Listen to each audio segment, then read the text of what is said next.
Hola, muy buenas tardes. Mi nombre es... ¿Más arriba? Muy buenas tardes, mi nombre es Angie Benavides. Hago parte del taller de música, uno de los laboratorios. El título de nuestro foro es El arte como herramienta para construir la paz. Tenemos una frase de Jean-François Lyotard. Bueno, las funciones del arte y de la política son hacer que la gente sueñe, cumplir con sus anhelos, transformar el mundo, cambiar la vida y ofrecer un escenario sobre el cual el deseo puede actuar su fantasmal teatro. Bueno, muy buenas tardes a todos. Me presento, mi nombre es Sergio García, soy asistente al laboratorio de música de la Asociación de Dios y Rollos. Entonces, bueno, les voy a presentar dos cosas muy generales. La primera, más o menos el eje central de este foro, que es cultura de paz, como el concepto tiene una relevancia en nuestros días.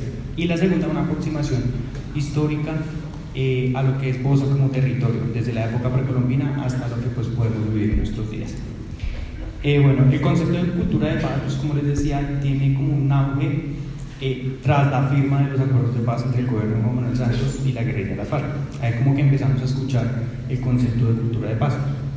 Sin embargo, eso tiene un antecedente en la historia, y no es justamente en este momento que les comento cuando se empieza a escuchar este concepto, sino que ya tenía un antecedente previo.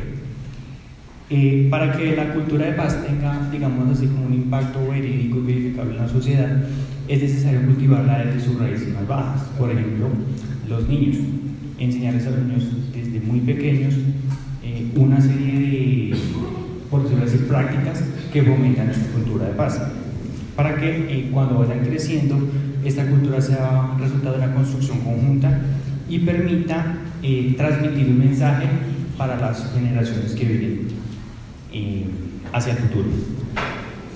Dentro de la localidad de Bosa, pues la existencia de Dios y Rollos es un claro ejemplo de un elemento que fomenta la cultura de paz a través de la utilización de las artes y que permite que el trabajo desarrollado dentro de los espacios que disponen de Dios y Rollos trascienda en los entornos, digamos, como lo son nuestras familias, los muchachos que todavía están en el colegio o nuestros lugares de trabajo.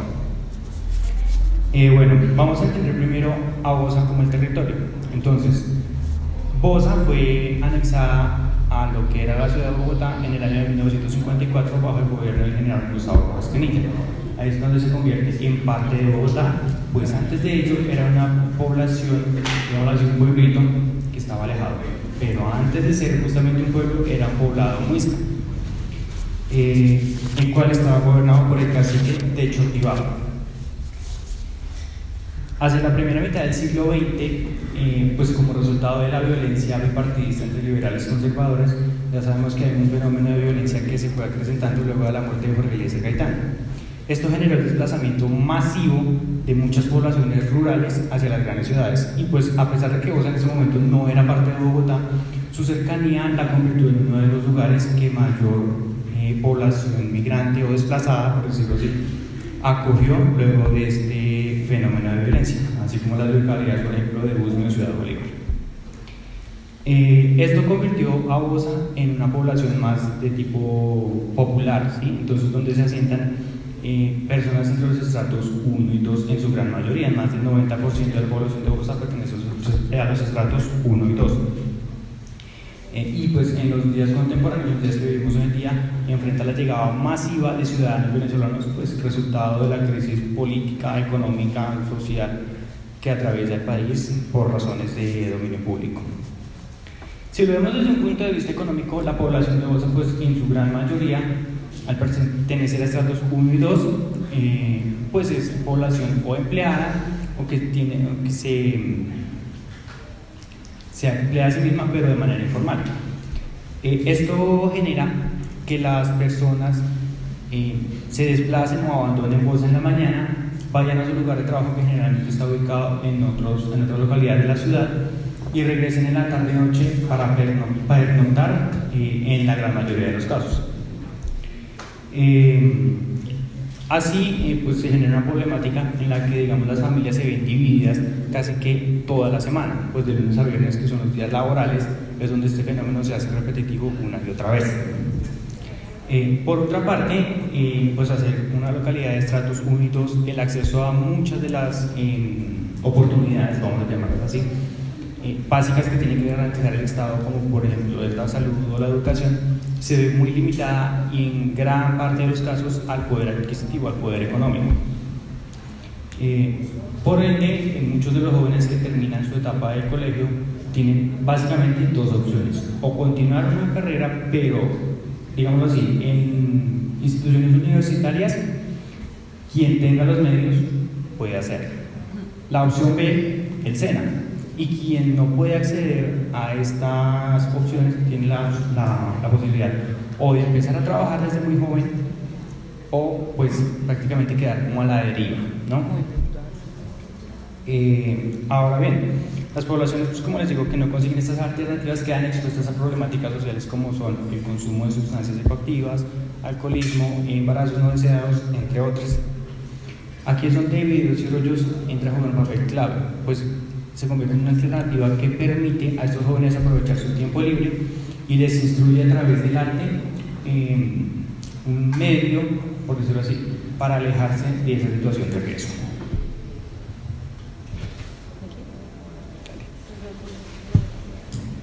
Bien, pues ahora vamos a hablar de Videos y Rollos. Videos y Rollos es una organización juvenil que desarrolla su trabajo en diferentes espacios comunitarios. Entonces, Videos y Rollos utiliza como principal herramienta, ¿cómo decir?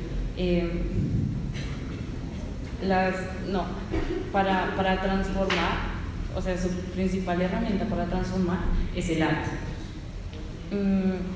Las principales áreas artísticas que vemos aquí está la música, expresión gráfica, serigrafía y elementos audiovisuales. En estos diferentes espacios son denominados laboratorios. Bueno, nosotros ¿cómo se dice? Perdón. Bueno, la forma como llevamos esto a que trascienda dentro de la sociedad es justamente el Festival Sin Violentarte. El Festival Sin Violentarte pues se realiza en el mes de diciembre y sirve como vitrina para exponer los diferentes procesos que se adelantan en todos los laboratorios, no solo música, sino pues danza, teatro, artes plásticas, etcétera, etcétera. Este proceso pues también cuenta con el apoyo de algunas actividades psicosociales que permiten de pronto fortalecer los lazos al interior de la escuela para que el resultado proyectado en el festival pues sea un poquito mejor, más ameno, por decirlo así. Okay, sí. Bueno, para poder realizar el festival pues primero tenemos que hacer como actividades que nos permiten desarrollar nuestros talentos. Sí, lo que vamos a presentar en el festival, sí, por ejemplo, nuestras canciones, los dibujos que se hacen en serigrafía. Entonces esas actividades son hechas por los muchachos de acá. Y eso nos ayuda a hacer un análisis y comprender mejor el contexto en el que nos encontramos como sujetos de transformación. Tenemos que realizar estas actividades. Por tanto, pues la gran conclusión que sacamos desde este espacio, me permito leerla, es que la construcción de una cultura de paz en nuestra localidad tiene que pasar por el reconocimiento de los otros y las otras como seres valiosos que desde sus prácticas artísticas y demás visibilizan y abordan las diferentes violencias y enfocan sus esfuerzos en la garantía de nuestros derechos para una realización personal y social que no esté condicionada. Es decir, como les veníamos contando, nosotros como compañeros de estudio, por decirlo así, nos reconocemos unos a otros, nos aceptamos y fomentamos el respeto por los puntos de vista de los demás. Así pues, digamos que construimos una cultura de paz que a través de los medios en los que las expresamos, ya los están viendo ustedes ahí en pantalla,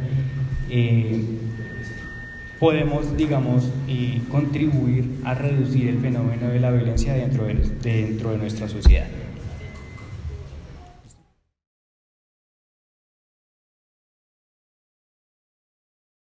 Buenas tardes a todas y todos. Yo sí quisiera que me hicieran preguntas. Cuando me hicieron la invitación para hablar de cultura de paz, hay una pregunta que se me envió para preparar el foro y era sobre movimientos sociales en resistencia. Grupos humanos en medio del conflicto que están haciendo resistencia. Entonces la ponencia se llama eso, resistencia civil. Porque esa imagen, cuando trabajábamos con un indígena nos contó que uno tiene que ser como una abeja o un picaflor, que independientemente de donde llegue, tiene que sacar cosas buenas de lo que encuentre. La primera, por favor. ¿Lo pasas?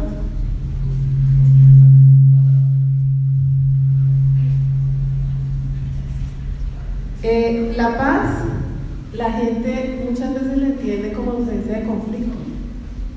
Eso pasó en la Segunda Guerra Mundial, ¿recuerdan esa guerra tan terrible con la bomba y todo? En los 80 y 90 se dieron cuenta que la paz es otra cosa, que la paz necesita condiciones estructurales, que no haya pobreza, que no haya desplazamiento, que haya un acceso real a los derechos, derecho real a educación, derecho real a salud.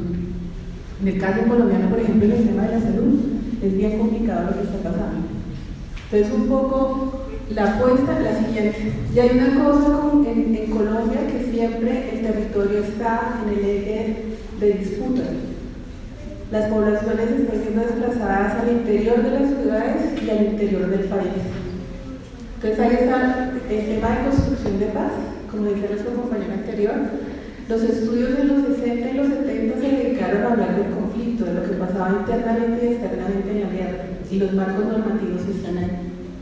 Y a partir de los 80 empezaron a trabajar con espacios de paz. Realmente, ¿qué significa paz para una sociedad, para un barrio, para una casa donde hay violencia? O sea, ¿de qué estamos hablando cuando queremos hablar de paz?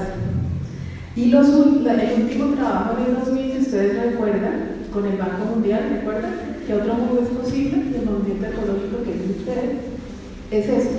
Son iniciativas civiles y son movimientos sociales. Ahí está el movimiento de las mujeres, el movimiento campesino, el movimiento indígena y el movimiento de jóvenes que están trabajando el tema ecológico y artístico. ¿Me pasa la segunda?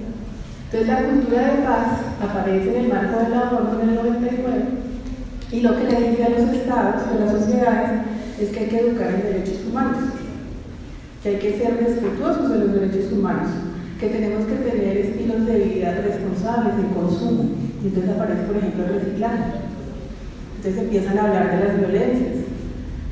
Aparece todo el marco de derechos de los niños.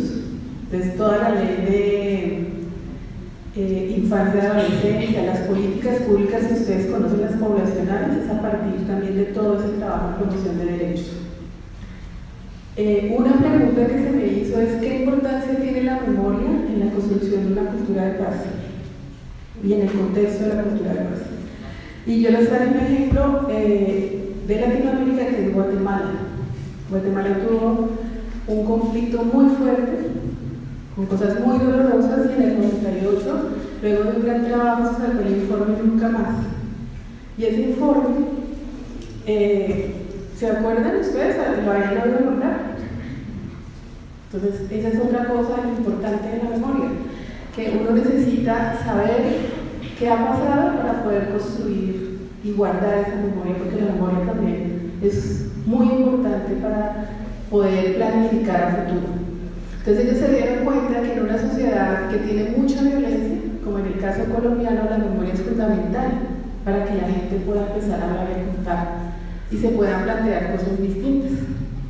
Y se dieron cuenta que las historias y esa memoria la construyen personas, y esas personas pertenecen a culturas distintas. Entonces, en el caso colombiano, que es de regiones, hay cosas características, por ejemplo, en la costa, en el Chocó, los grupos indígenas, los campesinos, y que según quien haga la historia, generalmente son académicos, y gente que no está en las comunidades tiene ideologías y pertenece a grupos económicos y cuentan historias distintas. Entonces ustedes que trabajan en lo artístico, en la comunicación, miren cómo los medios colombianos informan sobre las cosas y cómo las nombran y cómo las presentan. Eso todo tiene un sentido de construir imaginarios en las personas.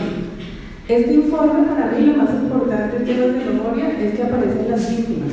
Entonces las víctimas también aparecen contando las historias de lo que pasó y por qué pasó. Entonces, para el caso de Colombia, que es un proceso largo, de más de 60 años, donde hay muchos actores, donde han pasado muchas cosas, donde cada cual cuenta historias a medias y hay mucho dolor por solucionar, y donde los cambios estructurales se están planteando de maneras distintas en cada lugar de Colombia. Eso se viene haciendo, y con el acuerdo con las FARC apareció más la cultura de paz, y el tema de memoria aparece con mucho más fuerza, pero eso está desde los 70 siempre. El centro de memoria debería ser, en este caso del posconflicto, el responsable de hacer esto, pero ahí también hay una cosa con lo que la señora decía. ¿Cómo es su nombre? Con lo que decía Marta. Entonces, hay una cosa, y es que las historias del conflicto colombiano los cuentan personas y lugares, pero el grueso de la sociedad no está alejado de eso. Hasta ahora está empezando a acercarse a lo que ha pasado en los últimos 60 años, gracias a los artistas, a las exposiciones fotográficas, a la música, a las películas, y es muy importante que esta apuesta me parece muy poderosa, porque la gente se acerca más fresca y puede recibir más información. Porque cuando uno cuenta otras cosas, la gente dice, no, yo quiero saber. Entonces, uno de los retos muy grandes, que era otra de las preguntas que se me hacía frente a la cultura de paz y la construcción de memoria para los jóvenes, es generar espacios de trabajo que involucren a todo el grueso de la sociedad. La familia, es contarle a los papás que se está trabajando, a los tíos. Los lugares más fuertes de trabajo son los íntimos, porque a veces la gente no quiere escuchar, no quiere saber, o bueno, uno a veces no sabe cómo contarles. Eso también es otra opción. Pero ese es uno de los retos más importantes, involucrar a toda Colombia. Entonces, ¿por qué la memoria histórica y cuál es lo fuerte de eso, el compromiso? Ustedes han oído hablar de verdad, justicia, reparación, para la no repetición. Ese es como el eslogan. Eso es la memoria. Entonces, para las jóvenes y los jóvenes, o sea, los que están hoy aquí, es fundamental saber qué pasó, quiénes participaron, por qué pasó eso. Y vuelve a aparecer el tema del territorio. Entonces hay un informe de Colombia Nunca Más en el caso de Hidroituango. ¿Sí lo han oído, cierto? No. Entonces, esa es una región donde había personas viviendo ahí, las desaparecieron, las desplazaron, a otros los asesinaron, hicieron el megaproyecto, y el megaproyecto dañó el río. En términos ecológicos, para Colombia eso es gravísimo en los próximos años. Y eso también es parte de la historia y de la memoria de lo que se puede contar. Entonces a mí me preguntaron qué conocía de las comunidades en resistencia. Entonces, en los últimos 60 años, los campesinos, los indígenas y afrodescendientes quedaron en medio del conflicto de los actores armados y de los intereses económicos de inversión. Y muchos de ellos los sacaron del territorio, los expulsaron, ellos volvieron a retomar el territorio y generaron estrategias para poderse quedar ahí. Por eso la presentación se llama Resistencia Civil. Hay una organización que no ONG de paz, que en el 2011 tenía contadas 52 comunidades de paz en resistencia civil. Entonces, ¿cuál es la apuesta de las comunidades? La foto de allá es la Guardia Indígena de Caloto, Cauca. Ellos como proceso organizativo reconocido llevan 28 años, pero ellos como comunidad indígena llevan muchísimo tiempo. El compromiso de ellos en la organización comunitaria ha hecho que se organicen otros grupos indígenas en el país y otras organizaciones. Ellos asesoran mucho. Y recuerdan que en las marchas, cuando hacen marchas, la Guardia está presente. Ellos simbolizan esa fuerza y esa resistencia. Ellos qué hicieron, ellos dijeron, en el territorio nosotros queremos poder permanecer. Queremos poder tener determinación en el lugar donde estamos. Queremos poder ejercer nuestros derechos y construir un mundo diferente.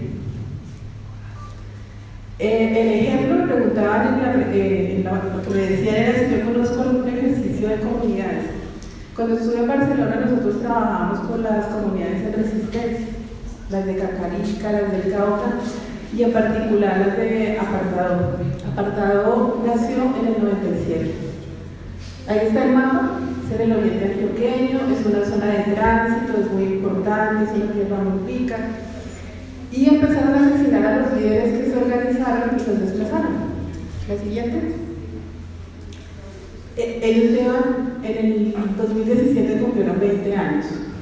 Eso es lo que llevan en su trabajo. Eso les ha costado permanecer ahí. Porque ser comunidades en resistencia en un lugar tan agresivo es muy complicado y esos son los costos de ellos. Son 320 personas asesinadas en estos 20 años, 350 amenazados de muerte, 100 torturados por diferentes actores armados y 50 desplazamientos. O sea, ellos retornan al territorio y los vuelven a sacar. La siguiente. ¿Qué hicieron ellos para resistir? O sea, ¿qué es lo bonito? Porque la memoria no es solo lo doloroso, la memoria es toda la fortaleza y todas las herramientas que tiene la gente para sobrevivir a las adversidades. ¿Cómo se organiza la gente? Entonces ellos lo primero que empezaron a trabajar fue soberanía alimentaria. Y no es igual a tener, ¿sí han oído hablar de eso? Hay una cosa que se llama la marcha campesina. Y en el mundo se discutió eso a partir de los 70. Entonces Napoleón fue el primero así histórico que decía, el que controle la comida de un pueblo, controla al pueblo. Entonces lo que ellos discutieron en esa marcha mundial campesina era que una cosa era la seguridad alimentaria, que era lo que estaba vendiendo los países de los ricos, y otra cosa era la soberanía alimentaria. La soberanía alimentaria tiene que ver con el derecho que a mí me gusta comer tamal o quinoa y que no me obliguen a tomar solo Coca-Cola y galletas. Es eso, entonces es que cada región del país o que cada persona que tiene productos, entonces cuando vean soberanía y seguridad, esa es la diferencia. La seguridad es que hay nutrientes, una bolsa, un paquete donde ustedes pueden comer cosas y ya, pero la soberanía es que ustedes además tienen la memoria, la recuperación de semillas, el territorio, el cuidado del agua. Eso significa todo el ecosistema. Entonces es una estrategia muy fuerte y muy poderosa que ellos hicieron. La otra fue emprendimiento y ellos hicieron construcción de memoria y esa es una de las cosas que en el Centro de Memoria hay un libro entero sobre eso.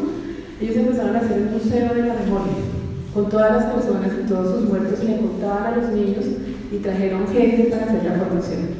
Y yo, ¿por qué los conocí? Porque ellos fueron a pedir ayuda afuera para hacer acompañamiento internacional. Ese acompañamiento en qué consistía: conseguir dineros de organizaciones, sobre todo europeas, para que les mandaran para tener proyectos productivos y cosas de seguridad, escuelas, salud, cosas mientras la comunidad se seguía organizando. Y lo otro son voluntarios, ellos son brigadistas, entonces hay gente que viene de Italia, de Bélgica, de España, de Estados Unidos, que ellos vienen a ser brigadistas internacionales y ellos son los que aparecen en la foto abajo. Entonces ellas vienen a quedarse un mes, 6 meses con la comunidad, a acompañar e informar cómo viven ellos y qué es lo que están haciendo y cuáles son sus apuestas. Esto ayudó a que la comunidad se permaneciera porque tienen momentos muy difíciles. La siguiente. Actualmente, nuevamente están siendo amenazados por los paramilitares. Esa es la memoria, ese es el museo, eso está dentro del apartado. Cada una de las piedras es uno de los muertos, los desaparecidos, y cada uno tiene una historia. Y es un rito cuando ellos van y colocan una nueva piedra. Ellos participaron en La Habana en las negociaciones entre el gobierno y la guerrilla. Fueron delegados. Y si ustedes entran a mirar a San Google y consultan comunidades de paz, Colombia es uno de los referentes mundiales en comunidades de paz. Ellos no tienen la teoría, no son pacifistas, ellos están hablando de la no violencia, ellos trabajan y organizaron esto y llevan 20, y 28 y 30 años de trabajo, mucho más, haciendo este trabajo. Ahora los estudian. Hay estudios completos en el Rosario, en la Javeriana y en el Centro de Memoria. La siguiente. La otra pregunta que me hacían es si existen políticas públicas que aporten a la construcción de la cultura de paz. Bueno, está el acuerdo final que se firmó.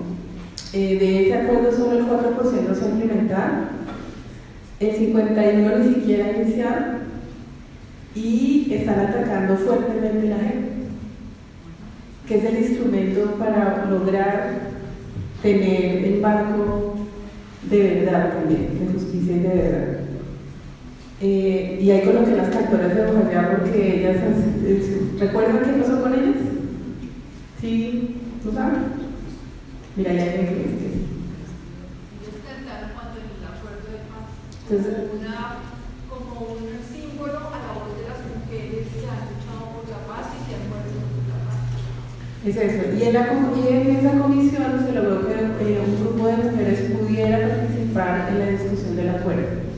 Están dentro de la mesa y esa información es de focus de los grupos de mujeres que aparecieron ahorita entregando el informe.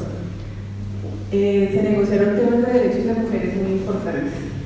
Pero respecto a la política, el Estado colombiano,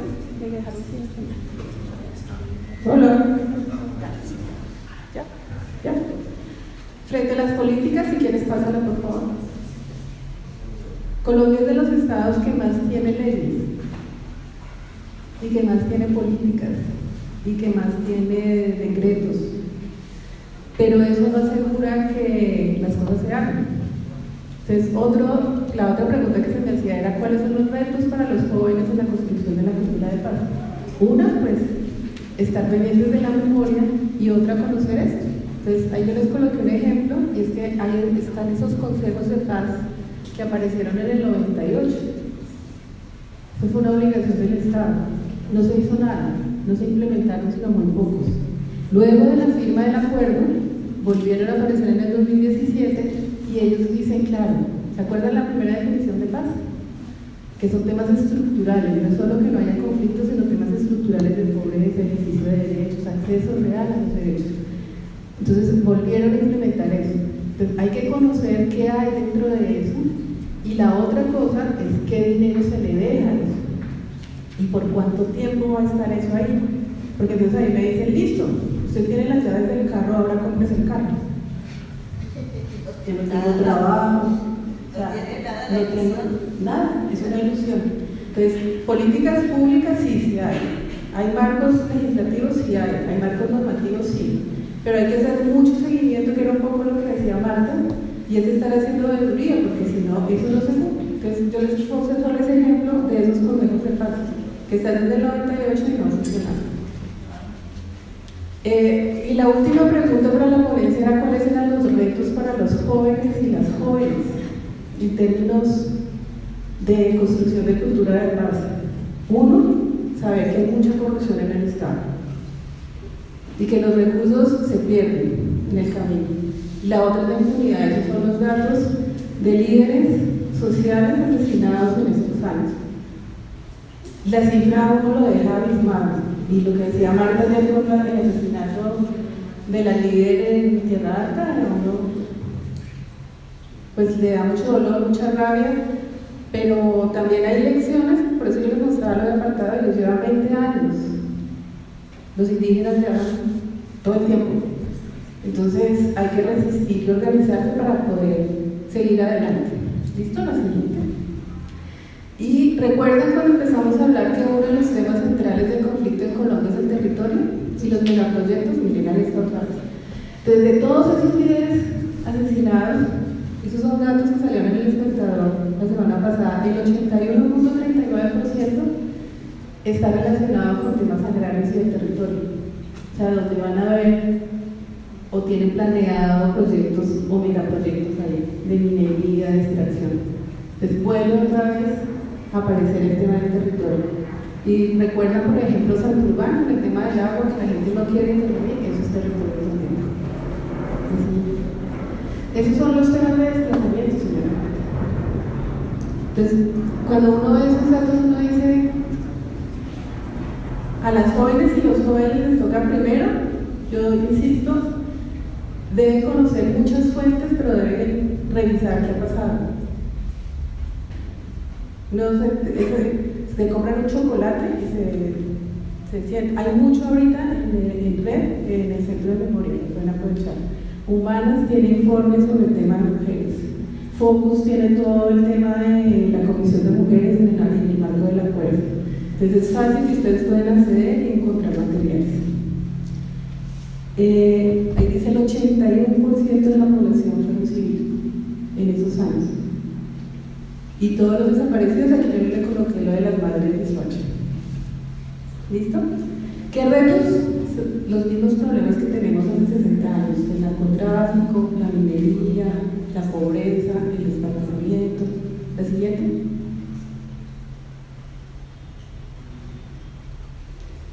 Todos los tipos de violencia. Hay una cosa con el tema de violencia contra las mujeres. Hace poquito, ¿recuerdan a la niña Zaponi? Hay un libro muy bueno, si se lo pueden conseguir, se llama Los Divinos. Lo escribió Laura Restrepo. Y ahí cuenta una cosa que a mí me tocó mucho. Porque claro, como sociedad uno permite o cree que eso es una película. Pero lo que ella plantea en el libro es que él nació en una familia con mamá y papá. Fue al colegio, tuvo compañeros, tuvo profesores, y claro, lo que a uno le muestran las noticias es un monstruo que hizo eso y unos hermanos que le escondieron. ¿Y qué pasó con el resto? O sea, ¿dónde estaba el resto de la sociedad? ¿Dónde estaba el resto del tejido? Que no se detectó todo ese daño que está pasando. Hace 2 años vino un señor francés que se llama Boris Cyrulnik, y él trabaja mucho en la resiliencia.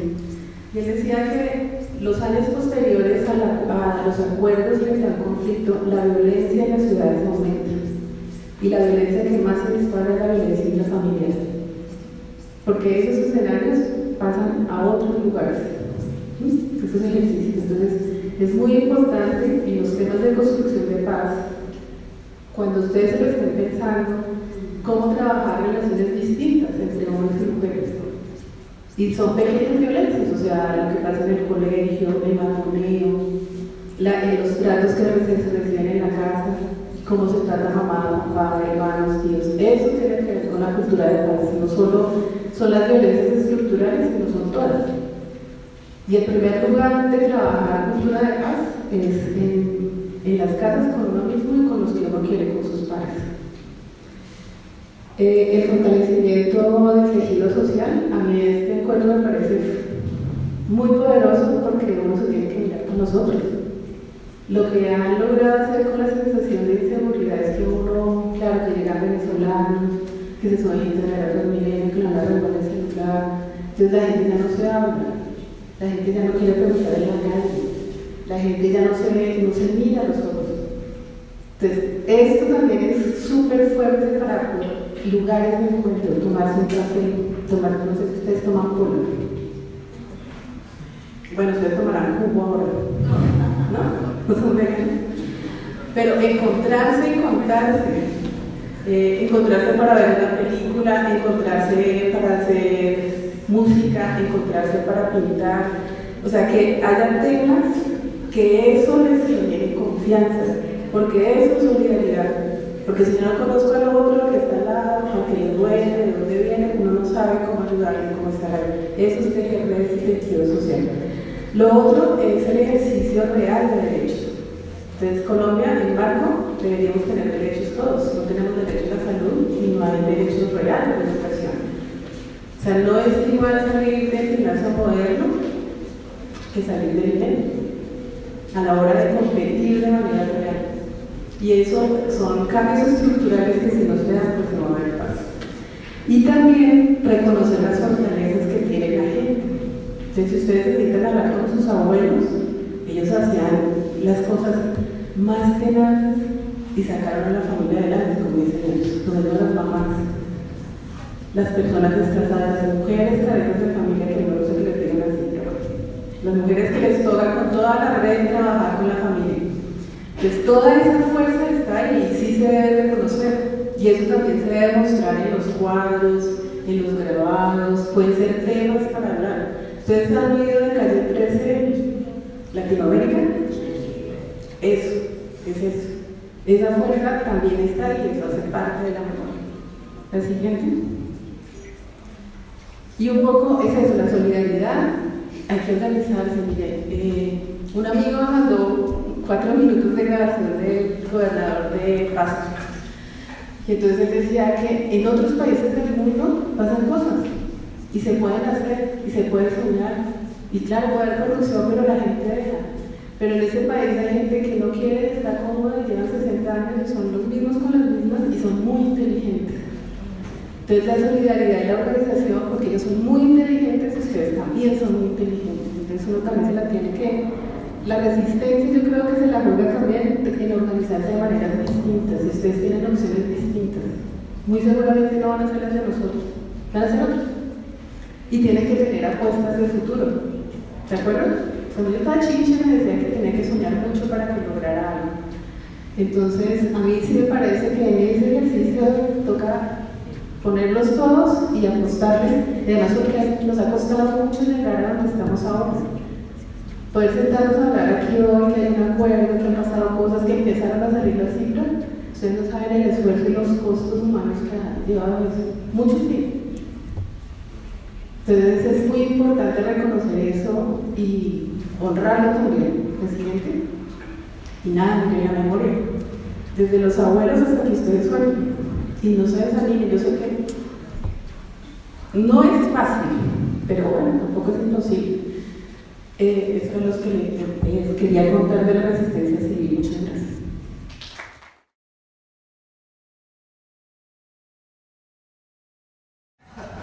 Sí, vamos con el plateado. A veces cuando hablaba en asambleas, el micrófono no era lo suficiente. Entonces uno utilizaba el gritófono. Era más fácil. ¿Sí? Yo vengo no solamente en representación de la FARC, también vengo como militante de izquierda y como revolucionario.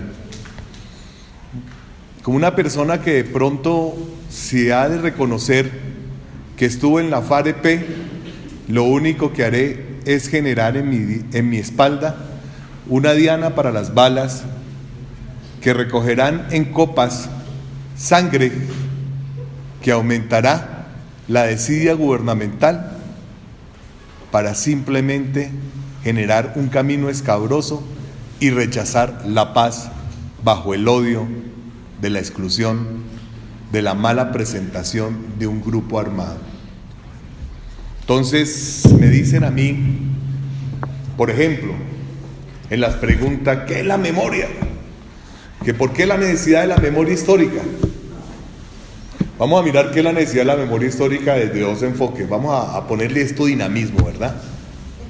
El enfoque revolucionario, el enfoque academicista. Listo. El enfoque revolucionario, estar uno peleando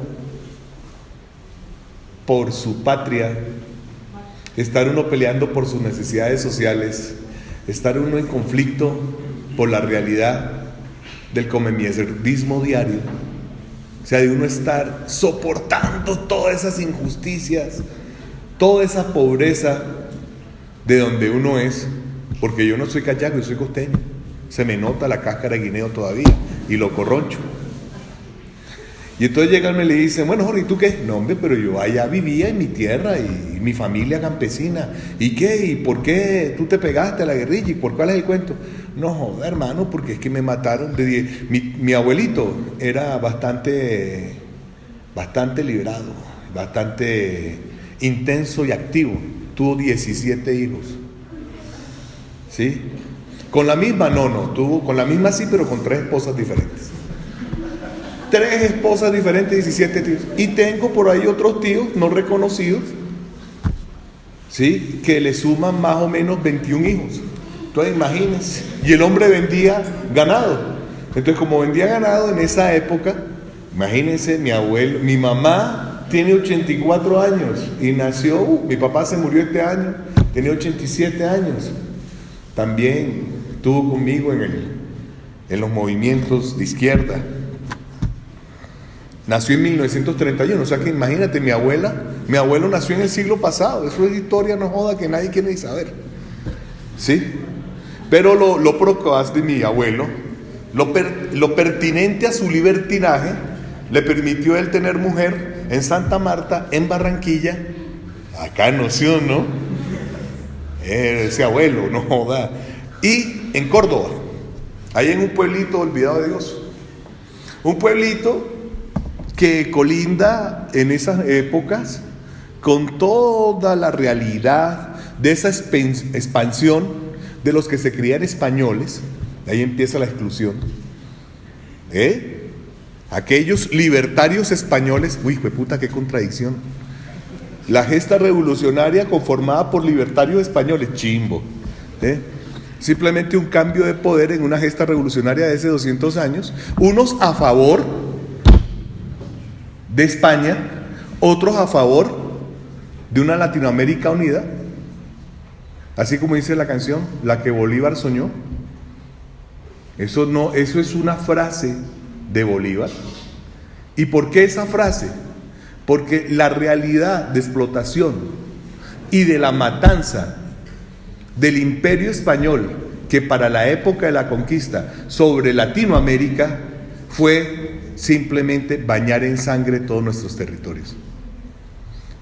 Y para unir eso con lo que estoy hablando, pues estos señores latifundistas desplazaron a familias enteras de Córdoba, pero no los desplazaron como que váyase de la tierra porque si no lo mato, sino matando los hijos de antemano. O sea, los falsos positivos no es algo que nació en Soacha.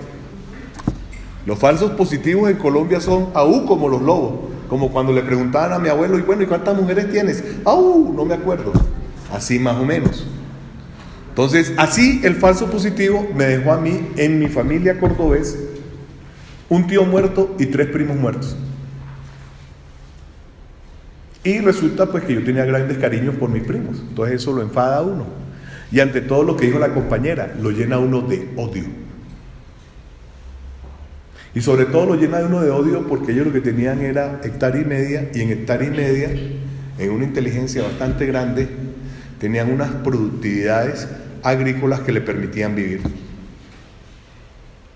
Entonces nos quitaron el sueño, o le quitaron el sueño a parte de mi familia. Luego después vinieron subiendo y le quitaron el sueño a los de Santa Marta, le quitaron el sueño a los de Barranquilla, nos quitaron el sueño a los del Tolima, ¿sí? En fin, nos quitaron el sueño a todos. ¿Qué es la memoria histórica? Es poder hacer relatos como el que estoy haciendo yo. Tengo los hechos, tengo las fotos, tengo los dictámenes jurídicos, muerte por la policía, pero si nosotros observamos los dictámenes jurídicos de 32.268 personas, creo que son, que han generado, todos son muertos o por la policía o por el ejército, desde la matanza de las bananeras. ¿Ustedes saben por qué la Cabal odia tanto a Gabriel García Márquez? Porque en 100 años de soledad hay una parte del escrito que en clave dice cuántas fueron las personas realmente muertas en la matanza de las bananeras. No fueron 128, fueron 1.138. Y como siempre, generan un destrozo sobre la vida. Y entonces reporta este gobierno para la realidad 32.260 y pico de víctimas. ¿Cuándo en la matanza de las bananeras? ¿Cuándo fue la matanza de las bananeras? Verdad, que bien, mono, es más sacó 5. Imagínense, chévere. Después de la matanza de las bananeras, ¿qué vino? ¿Y por qué se presenta la matanza de las bananeras? ¿Por la qué? La República de las Bananeras, no. Hubo una mamadera de gallo de un gringo que yo vi y dijo, nosotros necesitamos toda Latinoamérica como patio trasero. Y van a empezar desde la compra de Panamá. Y después lo convirtieron en doctrina. ¿Qué es doctrina? Doctrina es la política de un grupo cerrado. ¿Sí? Y esa doctrina se llamó América para los americanos, que fue en la década del 60. Pero antes de eso ya habían mirado el patio atrás de ellos. Y generaron simple y llanamente una explotación desde que se interesaron por la compra del canal.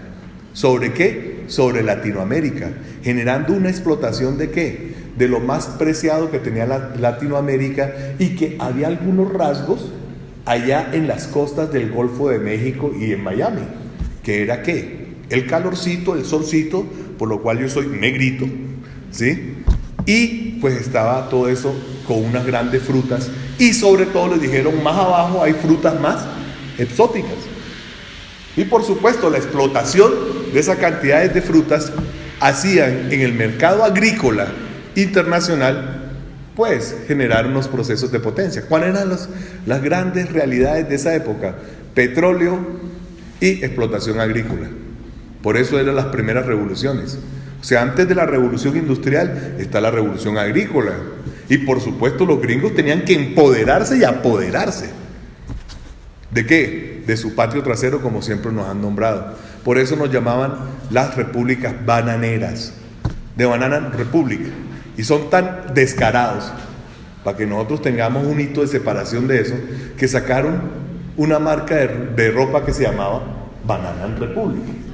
¿Cómo les parece? Bacanísimo, ¿no? Cómo nos quieren esos gringos a nosotros. Y nosotros queriendo ser como ellos. El sueño americano, que es una locura y una ruptura real. Mas, sin embargo, después de eso, la memoria histórica nos dice que el gobierno conservador generó unos grandes destrozos entre el 30 y el 40. ¿Y por qué eran esos destrozos? Apoderarse de las tierras. O sea, la exclusión, ¿qué era? El fenómeno natural de incorporar por poder la riqueza del momento. ¿Cuál es la riqueza del momento? La tierra. Colombia, ¿qué era lo que explotaba? Pues tierra. Hoy no tenemos ni eso. O sea, no explotamos eso. Antes éramos, ¿qué? Potencia agrícola. Hoy ni siquiera somos potencia agrícola. Por lo tanto, era necesario generar monopolios sobre la explotación de tierras. Esa es la memoria histórica. ¿Quién quería la explotación de las tierras para sí? Pues lo que se llama hoy el Partido Conservador, o sea, realmente un conjunto de personas agrupadas políticamente con unos altos dineros y una alta explotación económica que se apodera de un sector no solamente económico, no solamente de la violencia, sino también de la gobernabilidad y gobernanza. ¿Qué es la gobernabilidad y la gobernanza? La capacidad de hacer leyes y la capacidad de hacer gobierno, o sea, de mandar. Y aparecen una cantidad de leyes, pues, que es el desastre más grande, procurando legalizar lo que son las matanzas. O sea que las matanzas no son algo tampoco nuevo, ni los falsos positivos, ni la matanza del aro, ni nada de esa vaina es nuevo. Y ahí vienen entonces, por supuesto, los otros señores que tenían en la memoria histórica que hay que recobrar, pues una pelea entre grandes latifundistas, medianos latifundistas y pequeños latifundistas. Y viene la famosa guerra de los 1000 días, luego la guerra de las campañas guerrilleras liberales, y por supuesto todo eso no es algo de 2 días, no es algo de 2 años, no es algo de 3 años, como la guerra de los 1000 días, como la quieren hacer ver, no, eso es algo que perdura en el tiempo y llega un momento en el cual hacen el primer tratado de paz en Colombia, reconociendo que hay guerra, que es lo más jodido, lo más duro que es, ¿qué dijo? Reconocer que hay guerra. ¿Qué dice el innombrable? Que no hay guerra. ¿Y por qué le interesa que no haya que digan que no hay guerra? Porque él es el patrocinador de la venta de armas y narcotráfico. Recuerden, cada cacho de marihuana, cada gota de perico, cada gota de heroína, cada gramo de cocaína, simple y llanamente es una pala para los ejércitos paralelos que matan al pueblo. Y esos ejércitos paralelos que matan al pueblo se llaman paramilitares. Esa es la verdad que no se quiere que se diga. Y eso es parte de la memoria histórica. ¿Listo? ¿Y cómo se construye memoria histórica? Pues empezando a reconstruirlas entre todos los que han sido víctimas. Por tanto, las víctimas son parte del eje fundante del proceso de paz. Porque es que hay guerras y las guerras provocadas son por exclusión y la exclusión son por toma de poder bajo monopolio de la realidad en que vivimos. Yo quisiera saber quién fue el carajo que llegó en el mundo y clavó la bandera y dijo Latinoamérica es mía. Ahorita me dicen Colón y me jodieron porque fue así. Colón llegó a las tierras latinoamericanas y dijo, en nombre de Dios, todas estas tierras son mías. Y ahí es donde viene el primer proceso de exclusión, no reconociendo que el problema cultural. Entonces la memoria histórica también tiene que ver con la cultura. Entonces, ¿por qué? Porque el primer guerrillero muerto, que era, ¿cómo se llama el primer guerrillero muerto? No sé si ustedes sepan. Guadalupe Salcedo. Reconocido como guerrillero, que firma la paz y que él recoge en su sangre a partir de firmar la paz y 3 años posterior al proceso de paz con las guerrillas liberales, lo matan. Ahí voy a coger y voy a ponerlo con la segunda pregunta, ¿no? Que es que se conoce como procesos de paz en Colombia. Procesos de paz en Colombia hay cualquier cantidad. El primero y el más difícil, donde viene la primera traición, es la matanza de Guadalupe Salcedo. De ahí, por supuesto, guerrillas liberales dijeron, bueno, ¿esta joda qué es? Y se viene la gran conquista de los nacionales por los nacionales, no el Atlético Nacional, que ese equipo es más malo que un puta, eso no conquista a nadie, ¿sí? ¿Cómo se llamó eso? La conquista del pueblo por el pueblo. O sea, aquella migración a la fuerza, el primer desplazamiento reconocido de toda una cantidad de campesinos hacia el Huila y hacia el Caquetá. ¿Sabían eso? O sea, ¿cómo se forma el Huila y el Caquetá? No porque un presidente diga, pues puta, aquí voy a formar al Huila, ¿sí? Y yo me pienso allá más adelante el Caquetá. Y allá más abajo me pienso Baupés. Y por allá hacia este lado, no, al lado de los Pastuzos metamos Putumayo. Pero hacia allá, esa mierda llena de agua, llamémosle Guainía. No tenían ni puta idea los políticos por qué le llamaban Guainía. Pero bueno, sí era por el agua. Pero no era por eso que se formaron todos los territorios. Tanto así que hoy Guaviare, Guainía, son tierras supremamente llenas de riqueza en bosques, pero pobres socialmente. La injusticia social es tremenda y eso crea conflicto. Eso es memoria histórica. Necesitamos escucharlos a ellos. ¿Para qué es lo que sufre? Entonces, después de este señor que estaba peleando y esas conquistas, le llamo yo así, simplemente por mamarle gallo, ¿sí? Pues ese era un desplazamiento forzado donde unos grandes campesinados se fueron desplazando hacia el Huila, hacia el Meta, hacia el Caquetá, formando nuevos territorios, olvidándose un poco de la guerra que había. Y adivinen qué pasó. Los bombardearon. Ay, hueputa, me cayó una bomba. Como quien dice, casi la cagué con un afiche ahí. Bueno. Los bombardearon y empieza el primer bombardeo. Y adivinen, ¿quién colocó los aviones? Estados Unidos, Norteamérica. ¿Y quién colocó las bombas? Estados Unidos. Porque es que la única pólvora que hemos hecho nosotros es para jugar tejo. Y es la realidad. Colombia no es un país, mejor dicho, Latinoamérica como tierra, como tal, como nuestras raíces indígenas, nosotros no somos de grandes culturas de pelea y guerra. No, a veces eran como K. Stevens y José Feliciano, o el otro, ¿cómo es que se llamaba? El otro ciego, Stevie Wonder y José Feliciano, un par de ciegos no se pueden ver. No, realmente nuestros indígenas no eran así. No es que no se pudieran ver, se veían, compartían. Todo esto que era una laguna, la compartían. Hasta por allá el Parque del Lago, donde están los lavaderos de dinero, ¿sí? También lo compartían, no los lavaderos de dinero, sino el Gran Lago, que hoy llaman Unilago. Todo eso se compartía. O sea, estoy llegando que después de 1940, ¿y por qué hago el retorno de los lagos? Porque toda esta tierra fértil tenían que explotarla bajo la realidad de lo que era apropiación de tierras baldías y apropiación de grandes haciendas por desplazamiento. Bombardearon hacia el Huila y todo, y quisieron hacer apropiación desde multinacionales. Y en estos terrenos, incluyendo el Tolima, parte alta, Antioquia y la costa, hicieron apropiación para construcción. Desarrollo, compañeros. Desarrollo. Y prácticamente desviaron el río Bogotá y lo convirtieron en el meadero que es hoy.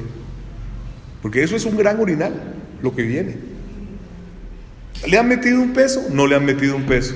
¿Qué necesidad tenemos hoy con el río Bogotá? ¿Cuál es la mayor necesidad? Descontaminarlo para poder vivir. ¿Por qué? Porque lo que trae a su cauce con el viento es ¿qué? Males, enfermedades. ¿Qué es eso? Eso es construcción ¿de qué? De políticas. ¿De políticas para qué? Porque es la necesidad del pueblo. Entonces, cuando me dicen que la memoria histórica debe ser forzada para contar realidades y mirar cómo se construyen las políticas para la paz, compañeros, las políticas simplemente son las necesidades del pueblo para poder sobrevivir en una sociedad o en una comunidad. La paz y la primera paz se construyó a partir de 1990, cuando se decidió generar un proceso en el 91 de constituyente. Ahí vino la primera política de paz, que era ¿qué? Quitar toda una herencia republicana, toda una herencia de implantación política de unas leyes netamente romanas, que generó ¿quién? La Constitución de 1886, y generar un nuevo modelo, un modelo de bienestar, de una Constitución que ni siquiera hemos estrenado, donde el valor más grande que existe en la Constitución, ¿cuál es? La paz. Es un deber. ¿Y de quién es el deber para construir la paz? Pues lo de los gobernantes y del Estado. ¿Y el Estado quiénes son? Del pueblo. Mas sin embargo eso no le convenía a nadie. Y como no le conviene a nadie, entonces ¿qué impera? La mano negra para los que firman la paz. ¿Quién firma la paz en el 90? El M-19, el Ejército Popular de Liberación, el Quintín Lamin, el CRS, el PTR. O sea, 6-7 grupos guerrilleros firman, que antes todos estábamos unidos en algo que se llamaba la Coordinadora Guerrillera Simón Bolívar. Bacano el nombre. Pero nos fuimos separando en el camino, y algo que decía el camarada Manuel era: no firmen paz entregando las armas. Hagan que les cumplan los acuerdos, y cuando estén cumplidos los acuerdos, entreguen las armas. Y entonces viene la primera política internacional que se implementó en Colombia. Se llama la política del DDR. Y aquí todo el mundo la defiende, pero no sabe de dónde putas viene la DDR. ¿Qué es DDR? Desarme, desmovilización y reintegración. ¿Por qué reintegración y no reincorporación? Porque cuando tú te reintegras a la vida social, tienes que aclamar al amo que manda. Y tienes que someterte a la sociedad que se vive. O sea, ¿qué es lo que ha pasado aquí? ¿Qué es lo que nosotros llamamos la perfidia y que en mi título personal yo llamo la paz romana? ¿Cuál es la paz romana? Te desarmé, te jodiste. Ahora ve allá y trata de hacer lo que más puedas. Si tú te puedes defender, bien. Si no te puedes defender, de malas un hijo de puta. Y eso es lo que quiere el señor Uribe Vélez. Ahora, no, ¿y cómo empezó la perfidia a la paz? Les voy a contar algo que es totalmente real. La FARC siempre, en las mesas de diálogo y conversación, estuvimos en desacuerdo con que hubiera un plebiscito para refrendar el acuerdo. ¿Por qué? Porque les voy a decir lo más viejo que dijo un cura. ¿Y qué dijo ese cura? El que escruta, elige. ¿Y quién fue ese cura? Camilo Torres. Camilo Torres dijo: el que escruta, elige. Y adivinen quién escruta. Consejo Nacional Electoral para el proceso de paz estaba conformado, creo que son 7 miembros, de los cuales 3 miembros eran del centro democrático. ¿Sí? Y otro era de esos así tibios, estilo, ¿quién es el tibio? ¿A quién le dicen el tibio? ¿A quién? Ese. ¿Y por qué le dicen el tibio? Porque no se sabe si está aquí o está allá. No es un problema sexual. No, es un problema que no se sabe si es aquí o allá. No, miren que esos tibios son los que nos tienen jodidos. ¿Por qué? Porque los tibios sí escogieron. Eso es pura mierda. Sergio Fajardo es hermano ni más ni menos que el presidente del sindicato antioqueño. Y el sindicato antioqueño le ha lavado dineros por años al Centro Democrático. ¿Representado en qué? En la mafia. Porque les voy a decir otro gran secreto que todo el mundo sabe a voces. Los narcotraficantes no es la FARC. El narcotraficante es el que está en el poder. Porque si nosotros fuéramos narcotraficantes, hace rato seríamos presidentes. Así de sencillo. Pero eso no es verdad. Narcotráfico no está en nosotros luchamos contra el narcotráfico. Que hay que vivir de algo y le cobrábamos peaje, pues claro, porque maricas tampoco somos. Y hay que mantener un estado de guerra. Pero la guerra tampoco es como la pintaban ellos, porque 50 años de guerra no es estar todos los días al frente de un fusil. Estar mucho tiempo al lado de una población, sembrando con ellos y haciendo algo que ellos nos quitaron el nombre a nosotros, para ponérselo a ellos y acomodar y decir ellos que son la verdad del pueblo y la defensa del pueblo. Y era el nombre de autodefensas. Porque es que la guerrilla nace como procesos de autodefensas campesinas, compañeros. ¿Para qué? Para luchar contra el ejército y la policía, que eran los actores del desplazamiento forzado de grandes grupos de campesinos en las regiones. Eso era. ¿Saben quién era Manuel Marulanda Vélez? Manuel Marulanda Vélez era un campesino antioqueño que lo mataron y lo forzaron al desplazamiento. ¿Y quién fue el que lo mató? Ahí aparece en su registro jurídico la Policía Nacional. ¡Joda! ¡Qué gran milagro, güey! ¿Pero quién lo mató? ¿Quién manda en la policía? ¿Quién manda? Póngale cuidado. ¿Quién manda en el ejército que generó los falsos positivos? ¿Quién manda? El general mayor de 50,000 soles. ¿Quién es el general mayor de 50,000 soles que nunca se los darán porque de antemano los tiene? El presidente de la República. ¿Y quién es el presidente de la República hace 22 años? El innombrable. Que la democracia en Colombia es una falacia. Mas sin embargo, ustedes saben cuál es la democracia más vieja en Latinoamérica. La colombiana.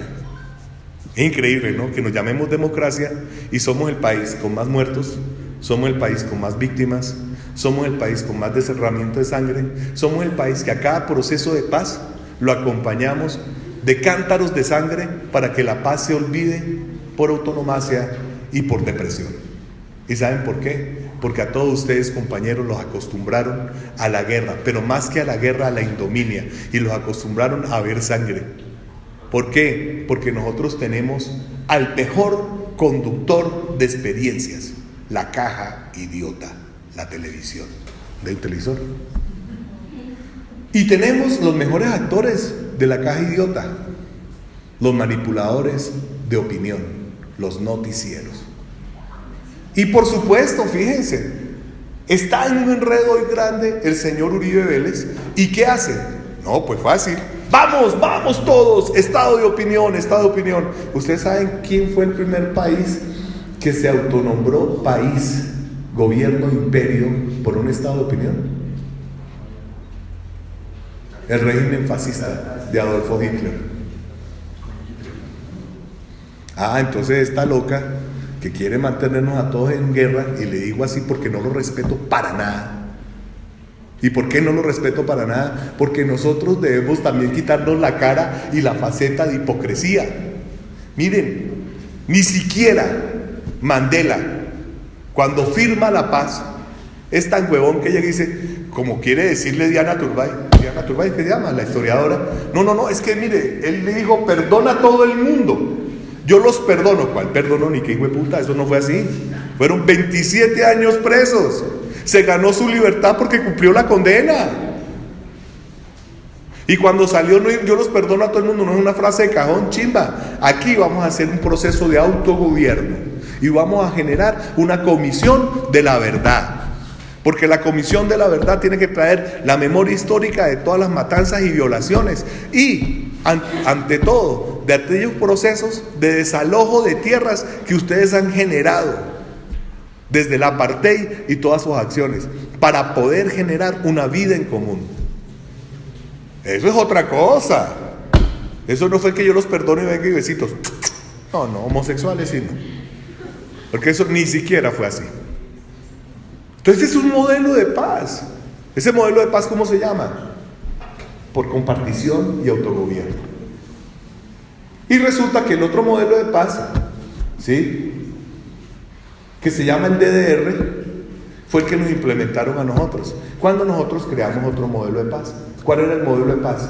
Un modelo de paz que, listo, tenga el DDR, tenga el proceso de autogobierno y compartición política, tenga el proceso, ante todo, de implementación de menores realidades de injusticias sociales, y eso se llamó la reforma rural integral, porque nosotros nos reconocemos como campesinos.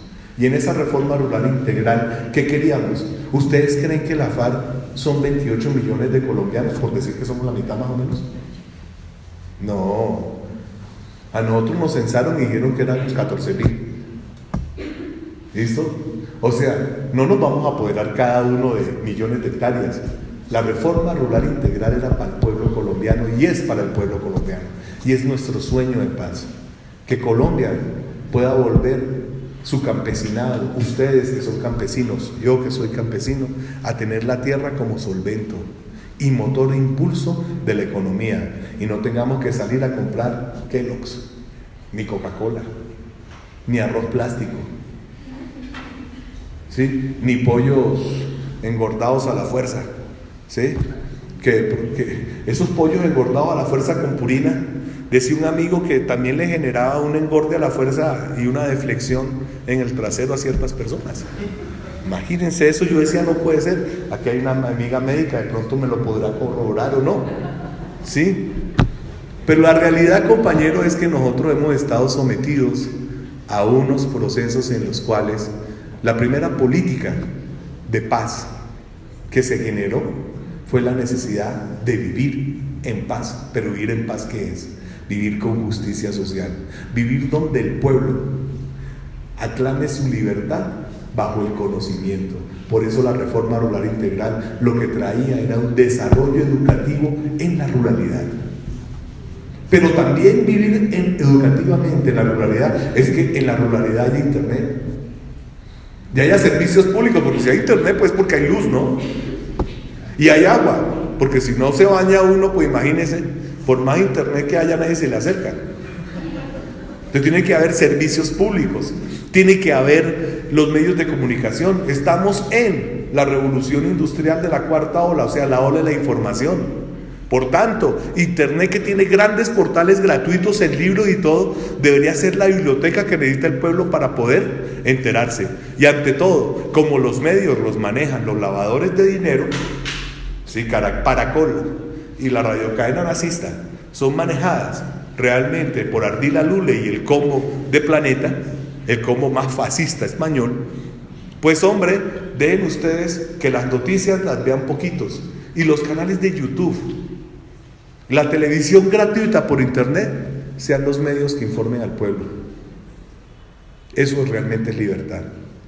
Y como nosotros necesitamos expresiones, y las expresiones son lo divino del ser humano, porque genera su esperanza en una pintura, en una canción, en una poesía, pues siempre habrá el arte para liberarte. Pero ante todo, el conocimiento los hace libres. No crean en nadie. El mensaje de hoy es: la construcción de paz es la exigencia de ella. ¿Cómo construir la paz desde los jóvenes? No crean en nadie. A nosotros nos hicieron la perfidia. Reclamen ustedes la paz para ustedes. La reforma rural integral no la hicimos para nosotros, ni para vivir bien, la hicimos para el pueblo colombiano. La hicimos como un motor de desarrollo para que el 86% de los productos agrícolas sean colombianos y no extranjeros, como lo es hoy. No comamos una bandeja paisa made in Canadá, Estados Unidos y México. Tenemos huevos, y uno de paisa no tiene ni mierda eso. De pronto la que botamos en el baño, pero lo demás, nada. Cambiemos los estados. Los invito a eso. ¿Cómo se hace eso? Participación social en democracia. ¿Cómo se hace eso? No tragando entero. ¿Cómo se hace eso? Estudiando, porque el pensamiento y el conocimiento los hace libres. ¿Cómo se hace eso? Expresándose bajo la idiosincrasia, bajo el folclore, bajo las raíces, porque lo que más tiene Colombia es raíces artísticas, pero dejamos el bambuco para escuchar la cumbia mexicana. ¿Por qué? Porque los grandes narcotraficantes de aquí están unidos a los grandes narcotraficantes de acá allá, y estaban diciendo que nosotros somos. Jesús Sandrís nunca ha narcotraficado, ni no tiene ninguna alianza con ellos, ni ninguno de nosotros. Y de paso, un saludo de él. Iván, ¿por qué está? No está escondido. Lo que pasa es que lo quieren matar. Asimismo, quieren matar a Romaña. ¿Romaña de dónde es? Bogotano. Romaña se crió por estos barrios jugando banquitas. Asimismo, el paisa no es el matón que quieren presentarnos. ¿Por qué nos quieren presentar como malos, como los matones de la película, como los anticristos? Porque es que eso es lo que vende y esa es la opinión que se riega. Pero si nosotros les decimos, aquí como yo, mire, de carne y hueso, cualquiera de ustedes con esa muleta me pegan un muletazo y me matan. O sea, yo no soy nadie. Yo soy un colombiano más. Pero quiero construir, ¿qué quiero construir? El futuro mío. Pero quiero construir en el futuro mío, por lo menos que mis hijos tengan vergüenza de lo que son. Por lo tanto, les daré conocer sus raíces, la cumbia, el mapalé, el vallenato, pero no el vallenato de Carlos Vives, no el vallenato lleno de política, no la música de Maluma, cuyo papá era el ministro del Interior de Uribe Vélez y es el más odioso de los políticos que incendia la paz todos los días. Ojo, la tolerancia, tolerar al intolerante, no seamos tontos. Lo que debemos desprendernos es de esos dichos de amor y pulcridad, y más bien con racionalidad enfrentar los criterios de construcción. Y es más fácil apartarse del intolerante con mucha seriedad, sin odio, pero decirle adiós, ábrase, que es lo que hay que hacerle a Uribe Vélez. Ábrase, viejo, usted es un mentiroso. Usted lo que quiere es manipular al pueblo, usted quiere mantener sus negocios, usted quiere mantener su rabia, y déjenos hacer la paz. ¿Y cómo se hace la paz? Hombre, implementen los acuerdos no son para la FARC. Yo estuve en la CICIDI, la Comisión de Seguimiento y Verificación para la Implementación de los Acuerdos de Paz. ¡Joda, qué nombre tan largo! La CIDC Versal. ¿Ustedes escucharon alguna vez Flecha? Flecha decía, yo estudié en la CIBERCE Versal. Joda, tronco de nombre de colegio para 3 salones. Y era así hay muchas cosas. La CIBERCE Versal. No, así no se llamaba. El señor que fundó el colegio se llamaba Lácides C. Versal. Versal era el apellido, Lácides era el nombre, y C creo que era por Carlos o por Calisterio, yo no me acuerdo cuál era el puta nombre de él, pero era la CIBERCE Versal. Así estamos nosotros, con nombres, sin conocimientos, sin realidades y todo. ¿Cuál es el mensaje para ustedes, jóvenes? El conocimiento los hace libres, estudien. El arte los libera, arte para liberarte.